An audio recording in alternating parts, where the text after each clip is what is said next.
Widespread devastation along the Texas Gulf Coast. Dozens of people dead, hundreds of thousands forced out of their homes in the wake of Hurricane Harvey. President Trump visited emergency operations centers in Corpus Christi just days after the storm hit. He promised local leaders that they will get the federal support they need. I will tell you, this is historic. It's epic what happened. But you know what? It happened in Texas, and Texas can handle anything. We won't say congratulations. We don't want to do that. You know, we don't want to congratulate. We'll congratulate each other when it's all finished. And Texas Governor Greg Abbott, one of the many supporters there. Of course, the entire nation has been watching Texas, Houston, and watching the aftermath of Hurricane Harvey. So joining us today, we have Bill Fortune from the Red Cross here, the Colorado chapter. So thank you for being here, Bill, and thank you to your organization for the great work they've been doing already. Thank you very much. We'll talk about what exactly is going on the ground. And, you know, one of the things I want to say when we see the devastation like this, the one nice thing it is nice to see sometimes is the generosity of people that you see. Absolutely. Absolutely. And we see that actually very frequently because people know the Red Cross. They know that our mission is to alleviate the suffering. And when they see the suffering and they say, how can I help? They say, oh, let's donate to the Red Cross. And that has worked out really well for us because it allows us to get in and get the work done that needs to be done. But we saw with our 2013 floods, right? Great outpouring of support from really around the country. And this is our opportunity, right? Yeah. To say, hey, Texas, we got your back. Yeah, that was amazing to see the money that you mentioned coming in from other states to help Colorado's flooding disaster there. You know, what does the Red Cross do kind of from day one? I mean, when you guys saw what was going to happen with that storm, when it just kind of hit or right before, what is that immediate response? What does that look like? Well, initially, of course, we're always in contact with the National Weather Service and with local emergency and federal emergency management to make sure we're kind of ahead of the story, so to speak.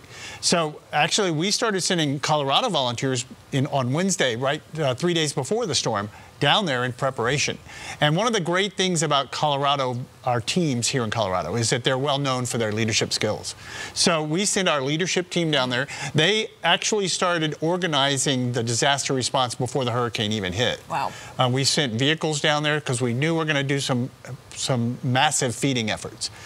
So the key is, though, is organization, right? You want to make sure that you've got all the pieces in the right place. You've got your volunteers either there or en route. And actually, I was going to say, at one time, Colorado volunteers were 20% of the volunteer force down in Houston during the first landfall. That's great to hear. Well, it's great to hear because our Colorado volunteers are well-skilled. We train them, we drill them, and they've been to this kind of thing before. Yeah. So that's the real first thing, is to get in there and start doing the task.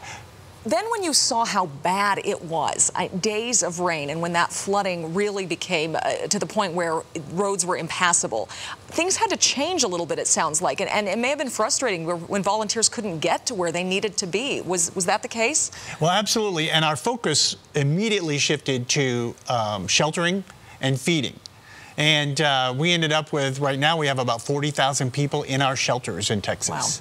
Wow. And another 1,500 in Louisiana. So, and a few in Tennessee, actually, from the flooding, because they moved that way. Right. So, yeah, it was horribly frustrating because, you know, we get boots on the ground. We want to roll. We want to start helping people right away. And it was a real challenge. Of course, we couldn't drive places, so all of those volunteers now were sheltering. They were all moved into the sheltering operation. We had feeding people working on with our partners to get food so that we can move it into the shelters. We had a couple incidences where our shelters had to be moved because of flooding. So we had to get the National Guard in to help us get those people away and get them into another shelter. So it's a big coordination effort. We actually had our volunteers, this is interesting, in the back of National Guard dump trucks, driving through the water so they can get to areas to feed people. That was all they could get in. That's the only way, because those big old trucks could get through and nothing else could. That is incredible. It's hard to really compare probably to some other disasters. You guys have worked many other hurricanes, fires, floods. Almost every day. and you're doing it all the time when we're not even focusing on it in the media. Does this rate somewhere in the terms of the Red Cross's response that you guys have observed? Yeah. We used to think that Hurricane Katrina was our biggest response. And then we thought, well, no, now it's Sandy, right, out in the Northeast. Now it's Harvey, because this is such a massive effort and such a broad area, and our nation's 4th largest city, you know, that is now having to recover. So this has become our biggest, right? And of course, as each thing goes on, they become more expensive.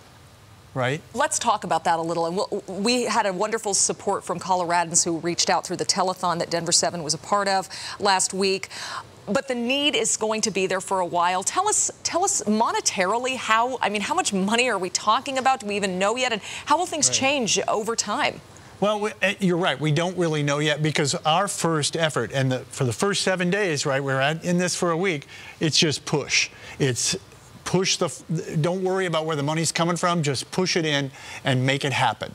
And we'll be in that mode probably for another 10 days, or maybe a week to 10 days, where we're just so focused on service delivery, right?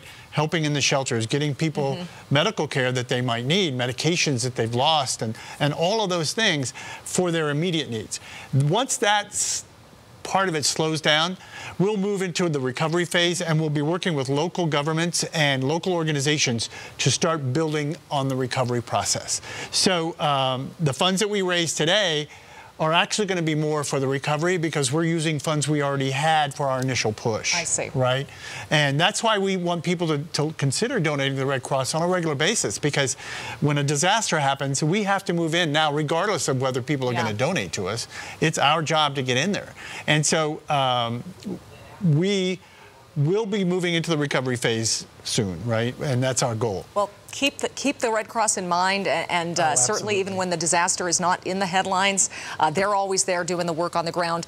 Bill Fortune, thank you so much for talking to us about that. This is so great, and you guys have been so wonderful to us. I totally appreciate everything that you've done for us. We're glad to help and be a part of this, and here's where you can donate now. 1-800-RED-CROSS. You can even text Harvey to 90999 to quickly donate $10 through our partners with ABC and their parent company, Disney.